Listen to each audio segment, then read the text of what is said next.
당신의 전성기 오늘.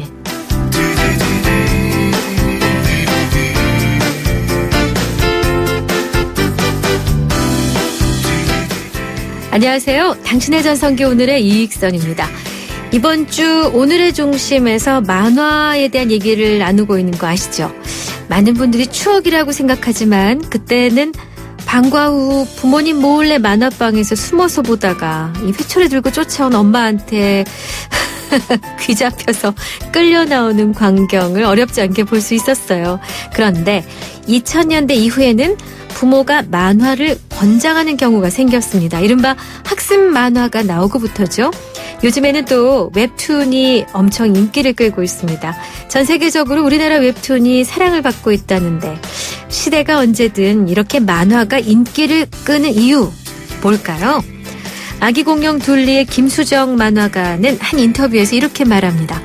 당시 획일적이고 억압적인 문화 속에서 어린이는 무조건 천진난만하게 보여야 하는 시대적 분위기가 있었습니다. 그래서 둘리라는 공룡을 만들어 반사회적이고 까칠한 반항적인 캐릭터를 그릴 수밖에 없었습니다. 이렇게 시대상을 반영하면서도 재미있고 쉽게 감성적으로 사람들의 마음을 사로잡은 것이 만화가 아닌가. 그래서 언제나 사랑받았던 게 아닌가 싶습니다. 10월 21일 금요일 당신의 전성기 오늘 출발합니다. 크리네어 테크. 크리네어 테크 집중기. 주물 작업, 연마 작업, 페인트 작업. 분진가스, 냄새, 연기 작업, 분진. 이 세상에 못 없애는 분진이 어딨어. 크리네어 테크 집중기가 다 잡아줍니다. 예! 크리네어 테크. 크리네어 테크 집중기.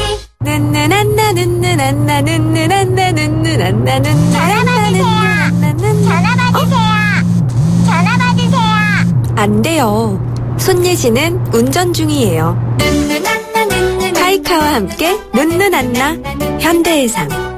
가입 시 유의사항을 확인하세요. 새 차 살 때는 장기 렌터카 SK 똑똑한 장기 렌터카 똑똑한 가격 똑똑. 주유소 할인 똑똑. SK 똑똑한 장기 렌터카 꼭 비교해보세요. 가격도 혜택도 SK 렌터카에서. SK 똑똑한 장기 렌터카. 당신의 전성기 오늘 금요일 순서 함께하고 계십니다. 앞서 신성우의 내일을 향해 듣고 왔죠. 중년은 삶의 중심, 세상의 중심입니다. 중년들의 마음을 살짝 엿보는 코너, 줄여서 중심 시간인데요. 중년의 마음을 들여다보는 오늘의 중심, 이번 주 만화에 대한 얘기를 나누고 있지요. 오늘은 만화에 관해서 어떤 이야기가 나올지 거리에서 만난 중년들의 목소리입니다. 외로워도 슬퍼도 내가 노래를 못해서 외로워도 슬퍼도 아니 나 못하겠어. 나는 안 울어. 노래만 들어도 이 제목이 뭐고 주인공이 누구고 그 다음에 스토리가 어떻게 되고 머릿속에 바로 오죠. 나라라 태권브이 이런 거죠. 그 가사는 다 기억이 안 나요. 그냥 나라라 태권브이 뭐 이런 그런 것들. TV에 나오는 만화 보려고 막 헐레벌떡 뛰어와서 그 앞에서 기다리고 있고, 그때는 뭐 애들하고 놀 때 당연히 그냥 그 노래들 따라 부르고 뛰어놀면서 그렇게 놀았죠. 태권 하는 그 소년 소녀 이름이에요. 마루치 아라치. 마루치가 남자애, 아라치가 여자애. 항상 이렇게 신나고 밝았어. 그때 당시 만화는. 어머, 맞아. 납작코가 되었네 이래 마지막에. 정의의 주먹에 파란 애골 13호 납작코가 되었네 그랬어요. 파란 애골 13호. 맨날 파란 애골 13호가 나와서 괴롭히거든. 얘네가 맨날 그 의시시한 목소리로 막 누구한테 지시하고 그러고 나중에는 납작코 되고 그랬어. 너무 이제 희망을 준 거죠. 그러니까 기대감이나 희망이나 존경 같은 것도 있고. 네, 오늘은 만화 주제가입니다. 저는 만화 주제가를 참 많이 좋아했는데요. 여러분 기억도 안 나시겠지만 신밧드의 모험이라는 만화가 옛날에 있었어요. 두근두근 울렁울렁 가슴 뛰지만 이렇게 시작합니다. 죄송합니다. 하여튼 뭐 만화 주제가가 참 많은데 김국환 씨가 불렀던 은하철도 999 많이 사랑받습니다. 축구왕 슛돌이 역시 김국환 씨의 주제곡이죠. 만화 주제가를 꽤 많이 부르셨더라고요. 여러분이 좋아하는 만화 주제가는 어떤 것이 있으신가요? 개구리 소년도 있고요. 네. 별나라에서 지구로 찾아왔어요. 세리도 있고. 야, 진짜 이번 주 내내 원 없이 만화 얘기합니다.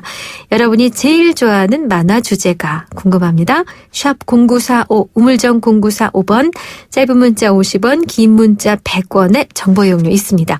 YTN 라디오 전용 앱 예스를 깔면 전 세계 어디에서나 무료로 이용 가능하세요. 자, 문자 주신 여러분들 중에 저희가 매일 몇 분씩 선정해서 선물 드리고 있습니다.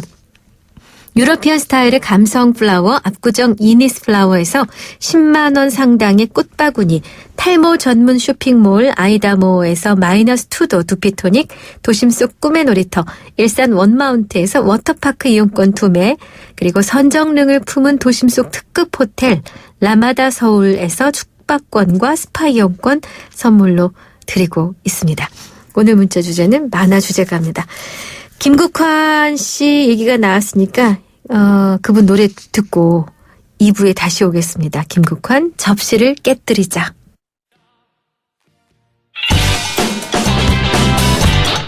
안녕하세요. 개그맨 이홍렬입니다. 간혹 제가 오래도록 진행자로서 사랑받을 수 있었던 비결이 뭘까 하는 생각을 해보게 됩니다. 어떤 분은 항상 열심히 들어주고 공감하면서 다른 사람들을 돋보이게 만들려고 노력했기 때문이었다고 칭찬을 해주십니다. 이런 라디오를 만났습니다. 바로 94.5MHz YTN 뉴스 FM. 당신을 돋보이게 할 라디오, 당신을 생각하는 라디오 94.5 YTN 뉴스 FM입니다.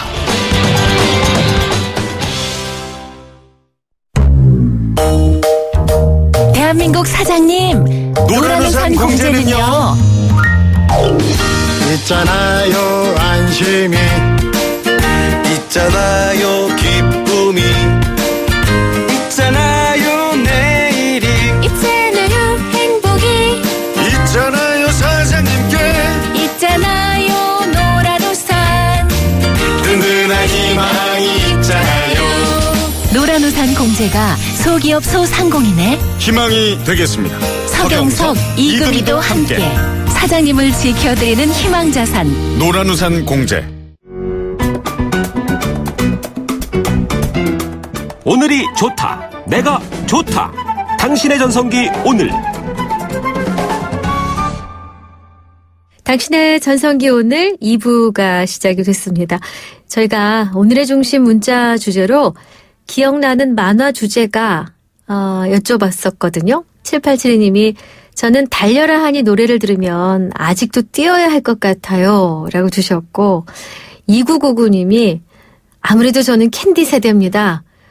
괴로워도 슬퍼도는 여태 부를 줄 알아요 이렇게 주셨는데, 네, 자, 샵 0945를 통해서 기억나는 만화 주제가 주시면 되겠습니다.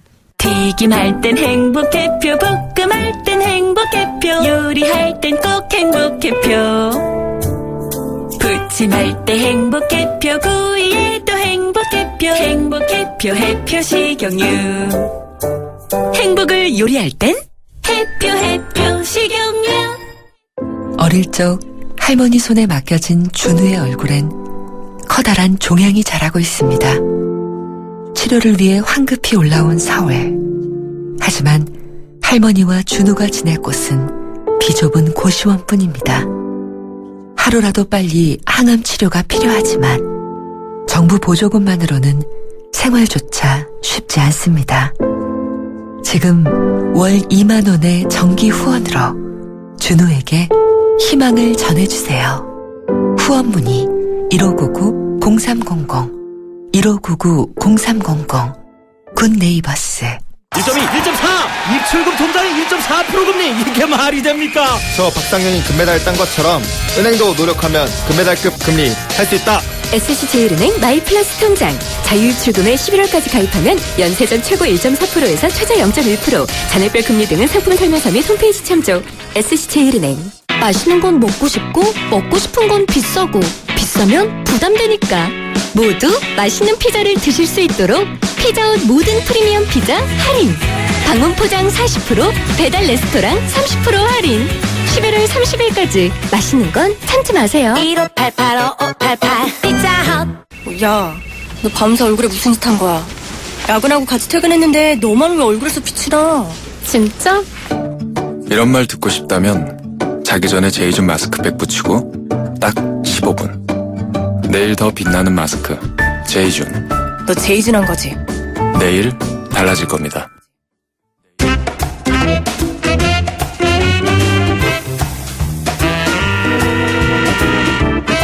뭘 그런 것까지 고민해. 너무 작고 소소해서 물어보기 부끄러운 고민이 있다고요? 답이 안 나오는 문제에 답을 찾는 시간. 노답을 찾아주는 사람 노차싸.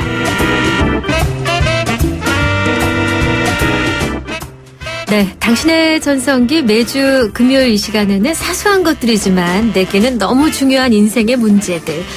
아니 뭐 꼭 중요하고 심각한 문제까지는 안 가더라도 어디 가서 물어보기 못한 그런 고민에 대해 얘기를 나눠봅니다. 노답을 찾는 사람 일명 노차싸.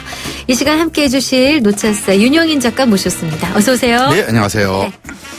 우리 그 프로그램 중에 화요일 코너 문제는 화병이야라는 코너가 있거든요. 네, 알고 있습니다. 네, 요걸 하다 보면은 네. 결국은 또 소통이로구나 하고 소통으로 자꾸 귀결된다는 걸 느끼게 돼요. 네. 전문가 여러분 모시고 듣다 보면은 쉽지만 막상 생활 속에서 부딪힐 때는 이게 안 되죠. 힘들죠? 안 되더라고요. 네. 이 소통이라는 게 이제 이 사람이 사람한테 보이는 어떤 태도 또 이것부터 시작해서 뭔가 전달하고자 하는 마음. 네. 이런 게 다 포함되는데 어떻게 보면 굉장히 어떤 넓은 기술에 대한 것도 필요하기도 하고 어쨌든 이게 사람과 사람이 관계를 맺는 가장 중요한 방식은 이제 소통인 거잖아요. 네. 이 아주 중요한 어떠한 우리가 살아가면서 중요한 의식주만큼이나 중요한 것이 또 소통이라 이건 다 공감을 하는 부분들이죠. 네. 그래서 이 대화 결국 소통을 하는 방식은 대화가 더 주고요. 네. 대화를 잘 하려면은 뭐 기술 같은 걸 좀 배워야 될 것 같은데 참 기술이 있잖아요. 잘하는. 예, 분명히 있는 것 같습니다. 이게 뭐 단지 대화뿐만이 아니라 우리가 표현을 하는 것은 언어적 표현, 비언어적 표현 그래서 말뿐만이 아니라 어떤 그 사람의 어떤 뭐 제스처라든지 표정이라든지 이런 게 다 하나의 대화라고 이게 포함이 되는데 네. 기술이라는 거 분명히 있고요. 그런데 생각보다 기술이라는 게 그렇게 복잡하지는 않은 것 같습니다. 제 경험상. 네. 그래서 기초적인 몇 가지만 우리가 기억을 하고 알고 있다면 현재 누군가와 뭔가를 나누는 부분 자체가 훨씬 부드러워지고 좀 세련돼지고 좋아질 거다. 그래서 오늘 한번 이런 걸 한번 같이 고민을 통해서 배워보는 그런 시간을 가지면 좀 의미가 있지 않을까 싶네요. 좋습니다. 관련해서 대화의 기술에 대한 고민이 있습니다. 네. 이 고민이 어떤 고민인지 함께 들어보고 또 적절한 답을 하나 제시해 주시죠. 첫 번째 사연이죠. 안녕하세요. 저는 50대 남성입니다. 아이들은 이제 대학에 들어가 자신의 직업에 대해 구체적으로 고민하고 있는 중이고 회사에서도 팀장이라 후배들이 고민을 상담하는 경우가 종종 있습니다. 그런데 고민에 대한 답변을 주는 게 너무 어렵습니다. 저는 남의 이야기를 듣고 뭔가 도움이 되는 이야기를 하고 싶은데 그게 잘 되지를 않네요. 아내나 아이들, 직장의 부하 직원이 힘든 이야기를 하면 그 소리를 듣는 내내 답답하고 짜증도 나고 그래서 뭔가 처방을 하면 싸움이 되기도 합니다. 전문 상담사까지는 아니더라도 남의 말에 공감해주고 고민을 상담해 주려면 어떻게 해야 할까요? 네. 날 믿고 얘기해주는 사람한테 정성껏 조언을 해줬는데 이게 다툼의 빌미가 된다니까 이분도 참 속상하시겠어요. 우선 이 고민하신 분이 50대 남성이죠? 네. 네. 제가 이 말씀을 드리는 이유는 이게 어떻게 보면 중년 남성들. 네. 이런 고민하신 분들 상당히 많을 거예요. 음흠. 왜냐하면 이런 생각을 하시는 것이 일종의 중년 남성들이 갖고 있는 특성 중에 하나입니다. 네. 그러니까 이런 생각이라는 건 뭐냐면, 누군가가 고민을, 상담을 요청했을 때. 네. 어떤 문제가 있다는 거잖아요. 그러면 본인이 문제를 해결해 줘야 된다라고 하는 이 강박 같은 거를 갖고 있어요. 그러니까 누군가가 나에게 SOS를 쳤다. 이제 뭐 고민이 있다고 했다면 나는 이 사람에게 어떠한 고민 자체를 명확하게 해결해 줘서 이걸 클리어 시켜줘야 되는 거예요. 그렇게 생각하는 거예요. 그렇게 해줘야지만 능력이 있는 사람이다. 내가 그렇게 하지 못하면 나는 굉장히 능력이 없는 사람이다. 그래서 이 해결을 해줘야 된다는 생각 때문에 본인이 자꾸 짜증이 올라오고 왜 이런 식의 고민을 하고 있나 이런 것들이 막 이 화가 나기도 하고 스스로한테 분노를 느끼고 이렇게 돼버리는 거거든요. 그래서 뭔지 정확히 알겠어요. 그렇습니까? 저도 좀 누가 자신의 이 깊은 얘기를 하면 일단 충성심이 생겨요. 나를 믿어주고 있구나. 이 기대에 부응해서 아주 좋은 해결책을 제시해줘야지. 그렇죠. 이런 생각을 하거든. 그냥 해결책을 제시하지 않으면 나한테 마음을 열고 뭔가 고민을 하는 이 사람이 나에게 실망을 하거나 내가 이 사람에게 뭔가 머쓱할 것 같고 예. 어쨌든 뭐 나하고 관계도 조금 더 안 좋아질 것 같고 뭐 이런 생각도 많이 드는 거거든요. 그런데 근본적인 것은 이 생각 자체인 거예요. 여기서 지금 사연 속에서 뭔가 부하나 누가 힘든 얘기를 하게 되면 자꾸 이게 뭔가 처방을 하면서 싸움이 난다고 하는 것은 왜 싸움이 나겠습니까? 자꾸 이런 강박이 있다 보니까 훈계하려고 하고 우리가 흔히 얘기하는 이게 뭐 꼰대짓이라고 하는 것이 자연스럽게 나오는 거거든요. 근데 보세요. 이 본인이 이제 어느 정도 50대 남성이 돼서 주변 사람들에게는 훨씬 더 든든한 어떠한 모습으로 비춰지는 거잖아요. 네. 집에서는 가장으로, 회사에서는 팀장으로. 그러니까 누군가가 이렇게 자꾸 고민 상담을 합니다. 아내가 됐던 아이가 됐던 뭐 부하 직원이 됐던. 네. 자, 우리가 몇 년 전에 우리 세월호 사건 있었을 때 교황님이 오셨어요. 네. 그렇죠? 오셔서 우리 많은 사람들이 정말 파파파파 하면서 그 종교를 갖고 있든 아니든지 상관없이 굉장히 많은 마음속에서 위로를 얻고 막 이랬습니다. 네. 뭐 길거리에서 막 같이 손 한번 잡아달라고 하고. 자, 그때 이 교황님이 특별한 어떤 솔루션을 주신 건 하나도 없어요. 맞아요. 그렇죠. 네. 그냥 들어주셨고 네. 충분히 같이 공감해 주셨던 거 외에는 없습니다, 사실. 그러면 저는 거기에서 우리가 뭔가 힌트를 얻을 수 있지 않을까 싶은 거거든요. 중요한 것은 내가 해결을 해 주려고 하는 강박이 중요한 게 아니라 충분히 들어주려고 하는 마음과 자세면 저는 이분의 고민 자체가 상당 부분 반복되지 않을 것 같아요. 네. 그러네요. 혹시 윤 작가께서도 남의 말 들어주고 상담해 줄 때 어떤 원칙을 갖고 계세요? 저는 딱 한 줄로 저는 이렇게 스스로 이렇게 얘기합니다. 티슈 한 장 뽑아주는 힘만 있으면 된다. 티슈 한 장 뽑아주는 힘. 티슈 하나 뽑는 건 너무 가벼운 무게를 이렇게 톡 하고 뽑는 거잖아요. 네. 이게 뭐냐면은 우리가 상담의 현장이나 치유 현장에 가면 사람들이 정말 많이 울어요. 자기 얘기하면서 울고 얘기를 채 끝내지도 못하면서 우는데 네. 그 현장에서 가장 큰 위로를 느낄 때는 옆에 있는 사람이 그냥 묵묵히 듣고 있다가 티슈 한 장 이렇게 뽑아서 그 사람에게 건네주는 그때예요. 그러니까 그 건네받는 사람도 너무 큰 위로를 얻고. 그렇군요. 예, 그래서 저는 방금 질문에서 어떤 원칙이 있냐고 하면 저는 그냥 충분히 말씀하게 하고 그냥 저는 티슈 한 장만 뽑아주는 정도의 역할로 제 역할을 다 할 수 있다라는 믿음 가지고 있어요. 그렇군요. 네. 그럼 이분에게 처방전을 티슈 한 장 뽑아줄 생각만 하고 있으세요라고 하실 건가요? 어쨌든 해결책을 자꾸 주려고 하지 말고 네. 만약에 부하 직원이든 또는 누군가 상담자가 앞에 있다고 한다면 네. 이렇게 한번 생각해 보시는 거예요. 이 앞에 있는 사람이 라디오다. 라디오는 그냥 제가 듣기만 하는 거잖아요. 네. 그냥 이 사람이 라디오고 라디오를 내가 듣고 있다.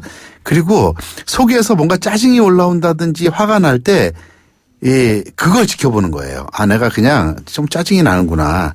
좀 화가 나고 있구나라고 그 감정을 지켜보는 정도. 그리고 그걸 표현하지 않고 즉 판단하거나 분석하지 않는 거예요. 이거는 네. 그냥 들어주기만 하는 것 정도가 이분에게 제가 드릴 수 있는 감히 드릴 수 있는 이 처방의 방법이 아닐까 싶습니다. 네, 정의의 사도가 돼서 문제를 해결까지는 안 하셔도 된다. 그럼요. 가만히 들어주셔도. 그거 원하지 않아요, 정말로. 그렇군요. 예. 네, 처방전을 일단 내려드렸습니다. 노래 한 곡 듣고 올까요? 5788님이 저는 상대방이 듣고만 있으면 내 말을 진심으로 안 듣는 것 같아 오히려 기분이 나쁘던데요. 정성은 보여줘야 할 것 같아요.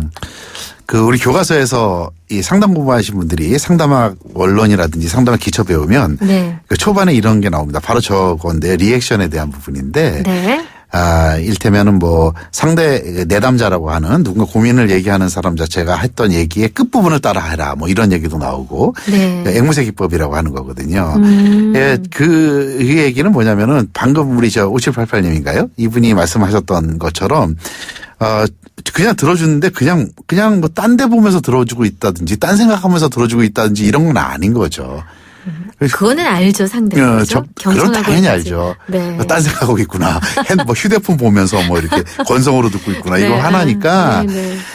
그냥 고개 같이 끄덕여 주고 그렇구나. 얼마나 마음이 좋지 않았겠어요. 이런 정도의 말일 정도면 좋을 것 같아요. 그렇군요. 네, 도움이 되셨기를 바라면서요. 노래 한 곡 듣고 옵니다. 박미경이에요. 민들레 홀시돼요. 박미경의 민들레 홀시돼요. 듣고 왔습니다. YTN FM 당신의 전성기 오늘 금요일 순서 함께하고 있는데요. 금요일의 코너죠. 노답을 찾는 사람 노차사 윤영인 작가와 사소하지만 내게는 너무 큰 문제들 사례도 듣고 처방전도 들려드리고 있습니다. 두 번째 사연이 있어서 이 사연 먼저 들려드리죠. 저는 요즘 제 스스로 반성하는 일이 많이 있습니다. 제 대화 방법이 친구들에게 상처를 주는 일이 종종 있는 것 같아서요. 저는 원래 오지랖이 넓고 공감 능력도 뛰어나고 남의 일에 관심도 많거든요. 그러다 보니 어릴 때부터 주변 사람들이 자신의 고민을 종종 털어놓았고 저는 정말 성심성의껏 대답해 주었어요. 그래서 친구들이 고마워하기도 하고 좋아하기도 했고요. 그런데 어느 날부턴가 저의 이런 모습에 고민을 털어놓은 친구가 부담스러워하고 나중에는 저를 피하기까지 하더라고요. 아무리 고민을 털어놓았어도 제가 너무 솔직하게 상담을 해준 것 같아요. 막 탓하기도 하고 제 입장에서 조언을 해주기도 하고요. 그렇지만 아기는 없었는데 제 진심을 어떻게 전해야 될지 잘 모르겠습니다. 네. 첫 번째 사연하고 뭐 크게 다르지는 않는 것 같아요. 네. 그런데 이 고민을 주신 입장에서는 이분의 입장을 보면 많이 답답하고 억울할 것 같아요. 정말 선의를 가지고 악의 없이. 그러니까요. 충분하게 최대한 그분의 얘기를 다 들어주면서. 네. 본인 스스로 만족하려고 뭐 이렇게 누군가에게 이 직접적인 얘기를 한 건 아니잖아요. 정말 그 친구를 사랑하고 좋아하니까. 그렇죠. 도움되라고 했던 얘기인데 이분들이 스스로 피하고 다음부터는 자기한테 이렇게 뭔가 얘기를 안 하려고 하고 얼마나 괴롭겠어요? 이분 입장에서 참 많이 괴로울 것 같은데. 예. 제가 아까 네. 본인의 여기 표현에 저는 원래 오지랖이 넓고 공감 능력도 뛰어나고 남의 일에 관심도 많다라는 이분의 캐릭터가 등장하거든요. 네. 그러니까 굉장히 그 사람들과의 관계를 잘하는 분인 것 같아요.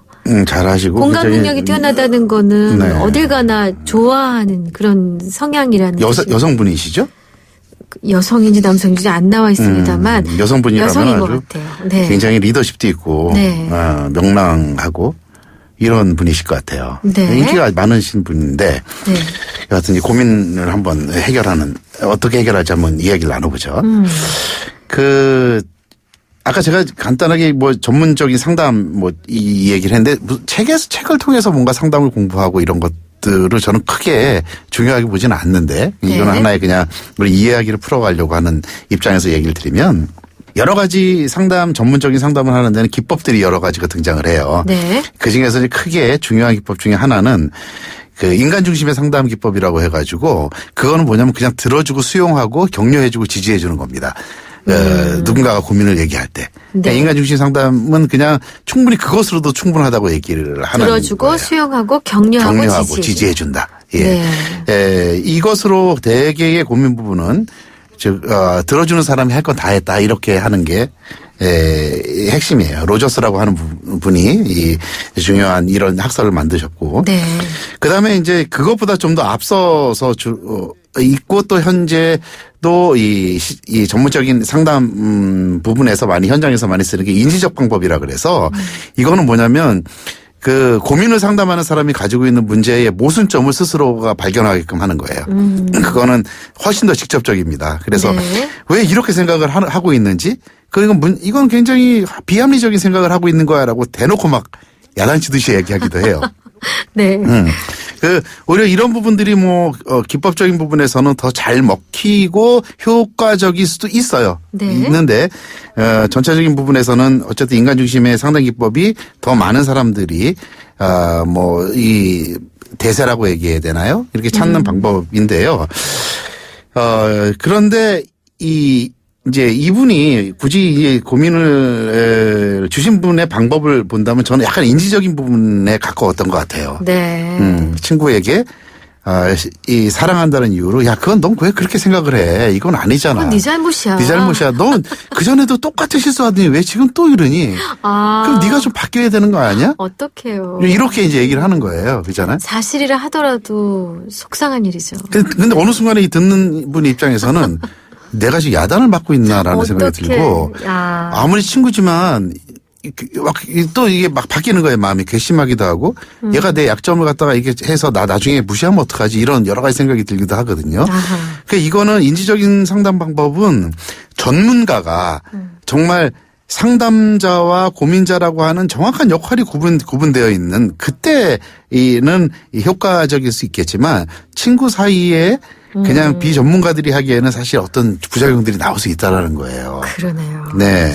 참 열심히 최대한 들어주고 그 입장에 대해서 노력해주고 정말 진심 어린 충고를 해줬는데 결과가 속상한 상황. 이분에게 그러면은 인지적인 상담에서 조금 한 발 물러서라고 하실 겁니까? 어떤 처방을 저는 이분이 굳이 처방이라고 한다면 이런 것 같아요. 저는 누군가의 이야기를 갖다가 들어주는 사람은 네. 멍석을 깔아주는 사람이다. 멍석 위에서 노래하는 사람이 아니다. 그렇죠. 예, 멍석을 깔아준다는 것은 이 고민을 이야기하는 사람이 충분히 얘기할 수 있을 때가 있도록 도와주는 역할인 거예요. 그렇죠. 네. 근데 내가 더 많이 마이크를 뺏어서 멍석에서 노래하려고 하거나 이러는 순간 사실은 앞에 있는 사람이 머쓱해지는 거기 때문에 친구나 누가 이 고민 좀 상담한다 할 때는 그거 마음속에서 나는 멍석을 깔아주는 사람이다. 네. 이런 정도로 스스로가 한번 주문을 외우고 같이 차 한잔 마시면서 얘기 들어주는 것 이런 정도가 좀 처방이 되지 않을까 싶네요. 멍석을 깔아주는 사람이다. 굉장히 간단해 보이는데 네. 좀 한 발 물러서야겠다는 생각이 저도 드네요. 저도 얼마 전에 늦깎이 결혼을 준비하고 있는 노처녀 후배한테 좀 너무 마음 상하는 조언을 제가 했어요. 이 친구가 너무 재길래 너 44이다. 제가 속이 상했겠다. 멍석을 깔아주게 되면 어떤 효과가 있냐면 네. 굳이 내가 이 사람에게 44이다라고 하는 것을 얘기하지 않아도 네. 멍석 위에서 자기 얘기를 쭉 하는 사람이 어느 순간 자기 스스로가 44이라는 것을 알게 돼요. 네. 그래서 멍석 위에서는 고민을 상담하는 사람이 스스로가 자기 모습을 반드시 발견합니다. 그래서 네. 그거면 된 거예요. 멍석을 깔아주면. 알겠습니다. 내 입을 통해서 넌 44이야 굳이 하지 않아도 얼마나 됐었다는 속상했을까. 거죠. 알겠습니다. 반성. 7841님이 아이가 선생님 욕을 할 때는 받아줘야 하나요? 아니면 따끔하게 혼내줘야 하나요? 두 가지일 것 같아요. 저는 네가 선생님 욕을 할 정도면 얼마나 너 마음 진짜 많이 좋지 않았겠구나 하고 아이가 정말 현재 감정 자체가 많이 좋지 않은 그 자체에 같이 공감해 줄 필요는 있을 것 같아요. 네. 그러나 표현적인 부분에 있어서 근데 만약에 거꾸로 입장을 많이 바꿔놓고 네가 만약에 선생님이라고 했을 때 네가 가르치는 어떤 아이가 밖에서 너 욕을 한다면 너 마음은 또 어떻겠니라고 그때 살짝 인지적인 부분으로 역할을 바꿔가면서 또 얘기해 주는 것도 좋지 않을까 싶네요. 잘 못 가르쳐 주시거나 내가 원하는 모습을 보여주지 않는 사람도 사실은 선생이다라는 얘기를 하면 그것도 오지랖이 넓은 건가요? 네. 갑자기 자신이 없어졌어요. 제가 엊그저께 조언을 잘못했다는 생각 때문에. 근데 지금 저는 굉장히 아름다운 모습인 것 같아요. 누가 이렇게 중년의 아름다움 중에 하나는 자기가 무슨 행동을 했을 때 그걸 반추하고 되돌아보는 거거든요. 그거 굉장히 어려운 일인데 알겠습니다. 지금 스스로 반성한다 그러고 자꾸 생각을 하시잖아요. 굉장히 지금 신경이 많이 쓰여요. 저는 훨씬 아름다워 보이십니다. 방송 끝나고 전화해줘야겠어요. 너는 충분히 아름답고 젊다. 자, 일단 여기까지 가겠습니다. 네. 금요일에 함께한 노답을 찾는 사람들, 일명 노차사 윤영인 작가와 함께했습니다. 고맙습니다. 네, 감사합니다. 네, 오늘 만화영화 주제가 문자들 주셨는데 살펴볼게요. 6558님, 우리 아이들 때문에 뽀로로 주제곡을 밤낮으로 부르고 다니네요. 제 어릴 때는 축구왕 슛돌이를 많이 불렀어요. 축구왕 슛돌이. 역시 아까 김국환 씨 얘기 나왔었죠? 0032님이 맥한더 V 랄랄랄 이거 제가 못 따라 불러요. 저를 지켜준 노래입니다. 라고 하셨고 7841님 만화 영화 주제곡이 힘이 있네요. 그때로 돌아가는 것 같습니다. 그런가 하면 5813님은 어디선가 누군가에 무슨 일이 생기면 짜짜짜짜짜짱가 야, 짱가가 다 나옵니다. 세상에. 그리고 좀 특이하게 2441님이신가요? 하울의 움직이는 성 연주곡 좋아합니다 하셨는데 이르다 뿐이겠습니까? 그 미야자키 하야오의 애니메이션 영화들 주제곡도 참 고운 노래들이 많죠. 여러 가지 만화 영화 노래 해주셨습니다. 고맙습니다. 자, 오늘 문자 주신 분들 중에 저희가 2분 선정해서요, 선물 드리는데요, 문자로 연락을 드리겠습니다. 네. 자, 여러분, 오늘이 가장 좋은 날입니다. 끝곡으로 조동진의 행복한 사람 들려드리고요. 당신의 전성기는 주말 휴일 쉬니까 다음 주 월요일 여러분 곁에 오겠습니다. 함께 해주신 여러분, 고맙습니다.